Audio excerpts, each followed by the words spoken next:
কুফানগরীতে এক নাস্তিক ছিল। সে বলে বেড়াতো, আমি আল্লাহরে দেখি না তাই মানি না।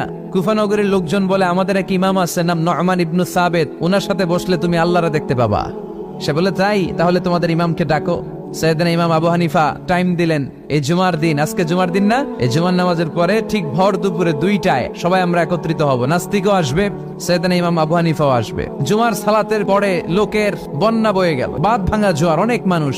নাস্তিক এসেছে, লক্ষ লক্ষ লোক এসেছে, আসে নাই ইমাম আবু হানিফা। আসে না আধা ঘন্টা, 1 ঘন্টা, 2 ঘন্টা পরে আসছে। নাস্তিক বলে, এই তোমাদের ইমাম যার কোনো সময়ের জ্ঞানই নাই, এর সাথে কিসের তর্ক?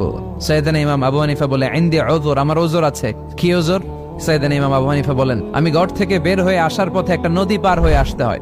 আজকে এসে দেখি নদীর মধ্যে কোনো মানুষ টানুষ নাই, নৌকা নাই, মাঝি নাই, কিচ্ছু নাই। তো হঠাৎ দেখলাম পাশে বিশাল বড় একটা গাছ। এই গাছটা এমনি এমনি 2 ভাগ হয়ে গেল। হঠাৎ গাছ থেকে এমনি এমনি লম্বা তক্তা হয়ে গেল, এমনি এমনি তক্তাগুলো জোড়া লেগে নৌকা হয়ে গেল। আর নৌকা আমার সামনে আসলো, মাঝি ছাড়া, লগি বৈঠা ছাড়া। আমি নৌকায় যেয়ে বসলাম, নৌকাটা আমার নিয়ে টান দিয়ে সাঁ করে ওপারে নিয়ে গেল। তো এই যে এই কাজগুলো আর প্রসেসিং গুলো হতে আমার 2 ঘন্টা সময় লেগেছে।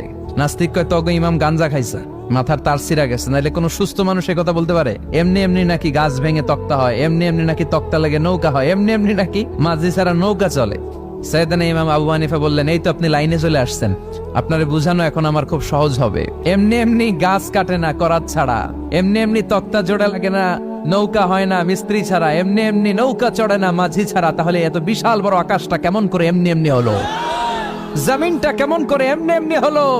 সাগর, মহাসাগর, পাহাড়, মরুভূমি কেমন করে এমনি এমনি হলো? এগুলোর একজন স্রষ্টা আছে না নাই? নাস্তিক কয়, তাই তো, আসলেই তো আমি হাদারাম, আসলেই তো আমি উল্লুক্কা পাঠা। এইভাবে তো আমি কখনো ভেবে দেখি নাই, এইভাবে তো কখনো চিন্তা করি নাই। ও ইমাম, তুমি আমার ঘুমন্ত বিবেককে জাগিয়ে দিয়েছো, তুমি আমার চোখের সামনের পর্দাটা উঠিয়ে দিয়েছো, তুমি আমার দৃষ্টিভঙ্গিকে পরিবর্তন করে দিয়েছো। ও ইমাম, তুমি আমার চোখ খুলেছো, তুমি আমাকে হক চিনতে সাহায্য করেছো।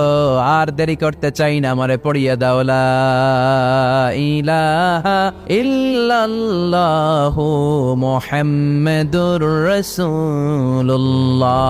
কালিমা পড়ে মুসলমান হয়ে গেছে। আল্লাহু আকবার পড়েন।